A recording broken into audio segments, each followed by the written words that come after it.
दुश्मन की गोलियों का सामना हम करेंगे। आजाद ही हैं और आजाद ही रहेंगे। ऐसा कहना था महान क्रांतिकारी चंद्रशेखर आजाद का, जिन्होंने जीवित रहते अंग्रेजों के हाथ न आने की प्रतिज्ञा ली थी। वे जब तक जिंदा रहे तब तक आजाद रहे और मरने के बाद हमेशा के लिए आजाद हो गए। आज जब भी भारत के स्वतंत्रता आंदोलन की बात की जाती है तो उसमें चंद्रशेखर आजाद का नाम प्रमुख रूप से लिया जाता है। चंद्रशेखर आजाद ने अपनी क्रांतिकारी गतिविधियों से अंग्रेजी हुकूमत की नींव हिलाकर रख दी थी। चंद्रशेखर आजाद कभी भी अपनी फोटो नहीं खिंचवाते थे। उनकी सिर्फ एक ही फोटो ज्ञात है जो आज हम देखते हैं। वह फोटो भी उनके एक दोस्त रुद्र नारायण ने धोखे से क्लिक कर ली थी। आज की इस वीडियो में हम आपको मात्र 24 साल की उम्र में वीर गति को प्राप्त करने वाले चंद्रशेखर आजाद के बारे में कई ऐसी बातें बताएंगे जिनके बारे में आपने पहले कभी नहीं सुना होगा। साथ ही उनकी मौत के कुछ ऐसे रहस्य भी आपको बताएंगे जो आज तक दुनिया से छिपा कर रखे गए हैं। तो अब दिल को मजबूत करके बैठ जाओ और वीडियो के आखिर तक बने रहो। और हाँ, अगर नए हो तो चैनल को सब्सक्राइब करके उस बेल आइकन वाली घंटी को जरूर दबा देना ताकि आने वाली वीडियो की हर नोटिफिकेशन आपको सबसे पहले मिले। 23 जुलाई 1906 को मध्य प्रदेश के झाबुआ डिस्ट्रिक्ट के भावरा में एक बच्चे का जन्म हुआ जिसका नाम था चंद्रशेखर तिवारी।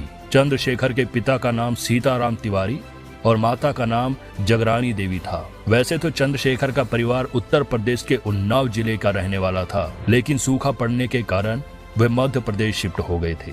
चंद्रशेखर बचपन से ही विद्रोही प्रवृत्ति के व्यक्ति थे। वे हमेशा सोचते थे कि आखिर हम अपने ही देश में गुलाम बनकर क्यों रह रहे हैं। उनके भीतर बचपन से ही आजादी की चिंगारी भड़कनी शुरू हो गई थी। चंद्रशेखर एक ब्राह्मण परिवार से ताल्लुक रखते थे। उनकी मां चाहती थी कि वे काशी जाकर संस्कृत की पढ़ाई करें। काशी उस समय विद्या के साथ साथ क्रांति का केंद्र भी हुआ करता था। चंद्रशेखर को पढ़ाई में ज्यादा रुचि नहीं थी। वे तो बस भारत को आजाद कराना चाहते थे। पढ़ाई छोड़कर 14 साल की उम्र में उन्होंने मुंबई के बंदरगाह पर नौकरी करनी शुरू कर दी। लेकिन यहाँ पर चंद्रशेखर को एहसास हुआ कि यदि उन्हें रोटी खाने के लिए ही कमाना है तो वे अपने गांव में रहकर भी ये काम कर सकते थे। 19 अप्रैल 1919 को जलियांवाला बाग हत्याकांड ने पूरे देश को झिंझोर कर रख दिया था।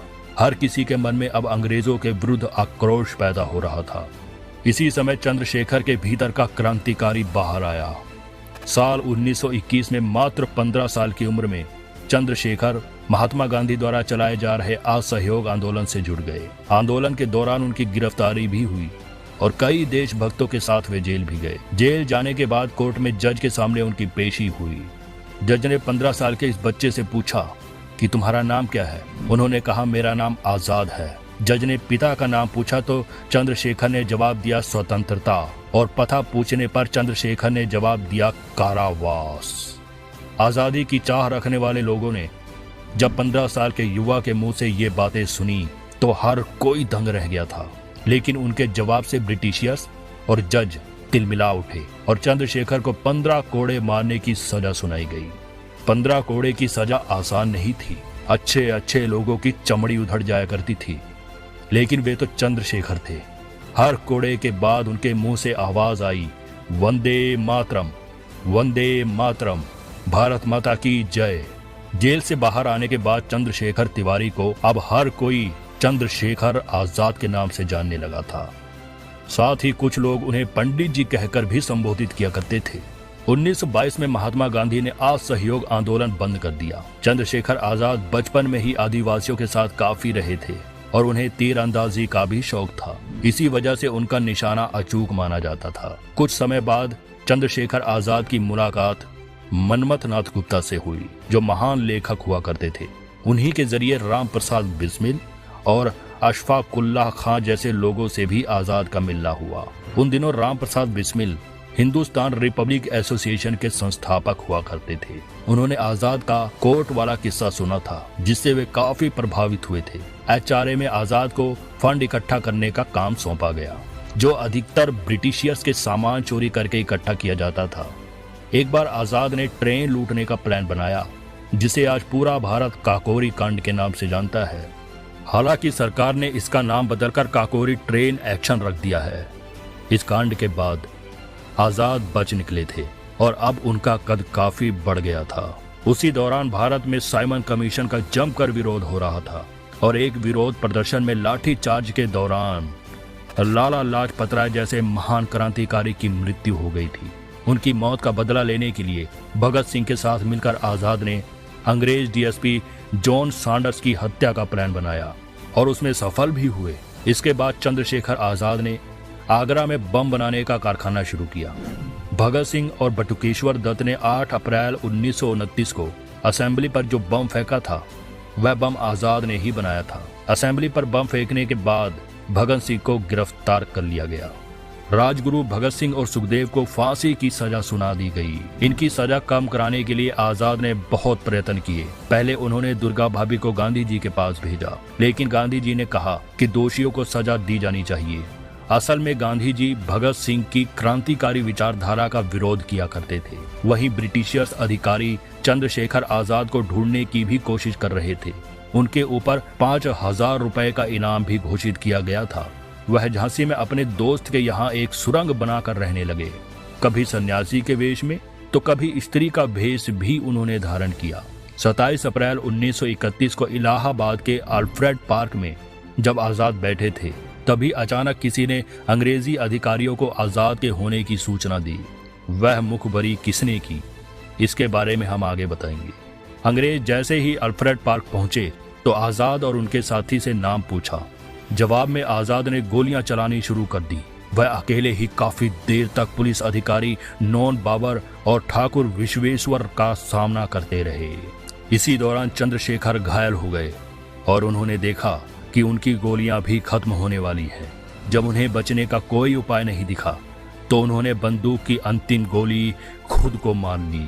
अंग्रेजों के हाथ जीवित न आने की प्रतिज्ञा पर वह अडिग रहे और सदैव के लिए आजाद हो गए। चंद्रशेखर आजाद ने अपनी पिस्तौल का नाम बमतुल बुखारा रखा था, जो आज भी इलाहाबाद के म्यूजियम में रखी हुई है। जिस पेड़ के नीचे आजाद ने खुद को गोली मारी थी, कुछ दिनों में ही वहां रोजाना भीड़ लगनी शुरू हो गई। पेड़ पर गोलियों के निशान थे। लोगों ने उन निशान पर सिंदूर चंदन लगाना शुरू कर दिया और पेड़ की पूजा भी करने लग गए थे। असल में वे ये सब आजाद को श्रद्धांजलि देने के लिए कर रहे थे। ब्रिटिशियर्स को डर हुआ कि कहीं मामला बिगड़ न जाए। उन्होंने रातों रात वह पेड़ कटवा दिया और वहां पर मिट्टी भरवाकर उसे समतल कर दिया। अब सबसे बड़ा सवाल ये आता है कि आखिर चंद्रशेखर आजाद की मुखबरी किसने की। इस बारे में कई किताबों में लिखा है। विश्वनाथ द्वारा लिखी अमर शहीद चंद्रशेखर आजाद और क्रांतिकारी यशपाल की आत्मकथा सिंहावलोकन की जानकारी के अनुसार 27 फरवरी के दिन भगत सिंह, राजगुरु और सुखदेव की फांसी की सजा को माफ कराने के लिए आजाद इलाहाबाद के आनंद भवन में नेहरू जी से मिलने पहुंचे थे। साथ ही उन्होंने कहा था कि वे रूस जाकर स्टोलिन से मिलना चाहते हैं और स्टोलिन ने उन्हें न्योता भी दिया है। इसके लिए उन्हें 1200 रुपए की जरूरत थी, लेकिन नेहरू जी ने इसके लिए साफ मना कर दिया था। असल में कांग्रेस के लोग क्रांतिकारी विचारधारा के विरुद्ध थे। आजाद के जाने के बाद नेहरू ने अंग्रेजों को खबर दी कि आपको जिसकी तलाश है वह अल्फ्रेड पार्क में 3 बजे तक रहेगा। जिस चंद्रशेखर आजाद को अंग्रेज इतने सालों में नहीं ढूंढ पाए थे, नेहरू जी की एक मुखबरी के कारण अंग्रेजों ने उन्हें ढूंढ लिया। जवाहरलाल नेहरू ने अपनी आत्मकथा में लिखा है कि एक अनजान शख्स उसके पास आया था जो अपना नाम चंद्रशेखर आजाद बता रहा था। मैंने असहयोग आंदोलन के समय 10 साल पहले उसका नाम सुना था। उसने मुझसे 1200 रुपए की मांग की थी और मैंने कुछ समय बाद मदद करने की बात भी कही थी। चंद्रशेखर आजाद की डेड बॉडी उनके घर वालों या रिश्तेदारों को सौंपी भी नहीं गई। कहा जाता है कि एक रिश्तेदार बहुत दिनों से उनकी डेड बॉडी ढूंढने की कोशिश कर रहा था। कभी नेहरू के पास तो कभी अस्पताल में तो कभी मैजिस्ट्रेट के पास उन्हें चक्कर कटवाते रहे और अंत में जब उन्हें चंद्रशेखर आजाद की बॉडी का पता चला तो वे वहां पहुंच गए, लेकिन तब तक अंग्रेज मिट्टी का तेल डालकर उनकी बॉडी जला चुके थे। बची हुई बॉडी का संस्कार उन्होंने पूरी विधि के साथ किया और त्रिवेणी संगम में चंद्रशेखर आजाद की अस्थियां विसर्जित की गई। जिस पार्क में चंद्रशेखर आजाद शहीद हुए थे उसका नाम अल्फ्रेड पार्क से बदलकर चंद्रशेखर आजाद पार्क कर दिया गया और साथ ही आजादी के बाद उनके गांव धीमापुरा का नाम भी आजादपुरा कर दिया गया। दोस्तों, ये थी चंद्रशेखर आजाद के जन्म से लेकर शहीद होने तक की पूरी कहानी। दुश्मन की गोलियों का सामना हम करेंगे, आजाद ही हैं और आजाद ही रहेंगे। ऐसा कहना था महान क्रांतिकारी चंद्रशेखर आजाद का, जिन्होंने जीवित रहते अंग्रेजों के हाथ न आने की प्रतिज्ञा ली थी। वे जब तक जिंदा रहे तब तक आजाद रहे और मरने के बाद हमेशा के लिए आजाद हो गए। आज जब भी भारत के स्वतंत्रता आंदोलन की बात की जाती है तो उसमें चंद्रशेखर आजाद का नाम प्रमुख रूप से लिया जाता है। चंद्रशेखर आजाद ने अपनी क्रांतिकारी गतिविधियों से अंग्रेजी हुकूमत की नींव हिलाकर रख दी थी। चंद्रशेखर आजाद कभी भी अपनी फोटो नहीं खिंचवाते थे। उनकी सिर्फ एक ही फोटो ज्ञात है जो आज हम देखते हैं। वह फोटो भी उनके एक दोस्त रुद्र नारायण ने धोखे से क्लिक कर ली थी। आज की इस वीडियो में हम आपको मात्र 24 साल की उम्र में वीर गति को प्राप्त करने वाले चंद्रशेखर आजाद के बारे में कई ऐसी बातें बताएंगे जिनके बारे में आपने पहले कभी नहीं सुना होगा। साथ ही उनकी मौत के कुछ ऐसे रहस्य भी आपको बताएंगे जो आज तक दुनिया से छिपा कर रखे गए हैं। तो अब दिल को मजबूत करके बैठ जाओ और वीडियो के आखिर तक बने रहो।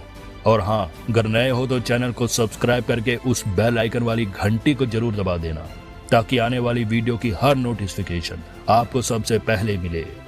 23 जुलाई 1906 को मध्य प्रदेश के झाबुआ डिस्ट्रिक्ट के भावरा में एक बच्चे का जन्म हुआ, जिसका नाम था चंद्रशेखर तिवारी। चंद्रशेखर के पिता का नाम सीताराम तिवारी और माता का नाम जगरानी देवी था। वैसे तो चंद्रशेखर का परिवार उत्तर प्रदेश के उन्नाव जिले का रहने वाला था, लेकिन सूखा पड़ने के कारण वे मध्य प्रदेश शिफ्ट हो गए थे।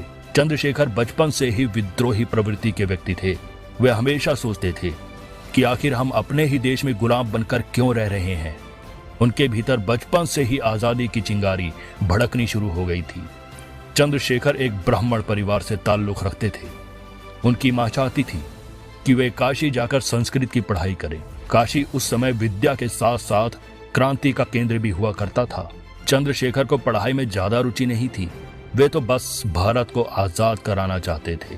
पढ़ाई छोड़कर 14 साल की उम्र में उन्होंने मुंबई के बंदरगाह पर नौकरी करनी शुरू कर दी। लेकिन यहाँ पर चंद्रशेखर को एहसास हुआ कि यदि उन्हें रोटी खाने के लिए ही कमाना है तो वे अपने गांव में रहकर भी ये काम कर सकते थे। 19 अप्रैल 1919 को जलियांवाला बाग हत्याकांड ने पूरे देश को झिंझोर कर रख दिया था। हर किसी के मन में अब अंग्रेजों के विरुद्ध आक्रोश पैदा हो रहा था। इसी समय चंद्रशेखर के भीतर का क्रांतिकारी बाहर आया। साल 1921 में मात्र 15 साल की उम्र में चंद्रशेखर महात्मा गांधी द्वारा चलाए जा रहे असहयोग आंदोलन से जुड़ गए। आंदोलन के दौरान उनकी गिरफ्तारी भी हुई और कई देशभक्तों के साथ वे जेल भी गए। जेल जाने के बाद कोर्ट में जज के सामने उनकी पेशी हुई। जज ने 15 साल के इस बच्चे से पूछा कि तुम्हारा नाम क्या है। उन्होंने कहा, मेरा नाम आजाद है। जज ने पिता का नाम पूछा तो चंद्रशेखर ने जवाब दिया स्वतंत्रता, और पता पूछने पर चंद्रशेखर ने जवाब दिया कारावास। आजादी की चाह रखने वाले लोगों ने जब 15 साल के युवा के मुंह से ये बातें सुनी तो हर कोई दंग रह गया था। लेकिन उनके जवाब से ब्रिटिशियर्स और जज तिलमिला उठे और चंद्रशेखर को 15 कोड़े मारने की सजा सुनाई गई। 15 कोड़े की सजा आसान नहीं थी। अच्छे अच्छे लोगों की चमड़ी उधड़ जाया करती थी, लेकिन वे तो चंद्रशेखर थे। हर कोड़े के बाद उनके मुंह से आवाज आई, वंदे मातरम, वंदे मातरम, भारत माता की जय। जेल से बाहर आने के बाद चंद्रशेखर तिवारी को अब हर कोई चंद्रशेखर आजाद के नाम से जानने लगा था। साथ ही कुछ लोग उन्हें पंडित जी कहकर भी संबोधित किया करते थे। 1922 में महात्मा गांधी ने असहयोग आंदोलन बंद कर दिया। चंद्रशेखर आजाद बचपन में ही आदिवासियों के साथ काफी रहे थे और उन्हें तीरंदाजी का भी शौक था। इसी वजह से उनका निशाना अचूक माना जाता था। कुछ समय बाद चंद्रशेखर आजाद की मुलाकात मनमथ नाथ गुप्ता से हुई, जो महान लेखक हुआ करते थे। उन्हीं के जरिए राम प्रसाद बिस्मिल और अशफाकुल्लाह खां जैसे लोगों से भी आजाद का मिलना हुआ। उन दिनों राम प्रसाद बिस्मिल हिंदुस्तान रिपब्लिक एसोसिएशन के संस्थापक हुआ करते थे। उन्होंने आजाद का कोर्ट वाला किस्सा सुना था, जिससे वे काफी प्रभावित हुए थे।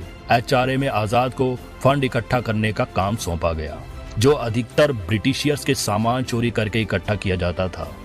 एक बार आजाद ने ट्रेन लूटने का प्लान बनाया, जिसे आज पूरा भारत काकोरी कांड के नाम से जानता है। हालांकि सरकार ने इसका नाम बदलकर काकोरी ट्रेन एक्शन रख दिया है। इस कांड के बाद आजाद बच निकले थे और अब उनका कद काफी बढ़ गया था। उसी दौरान भारत में साइमन कमीशन का जमकर विरोध हो रहा था और एक विरोध प्रदर्शन में लाठी चार्ज के दौरान लाला लाजपत राय जैसे महान क्रांतिकारी की मृत्यु हो गई थी।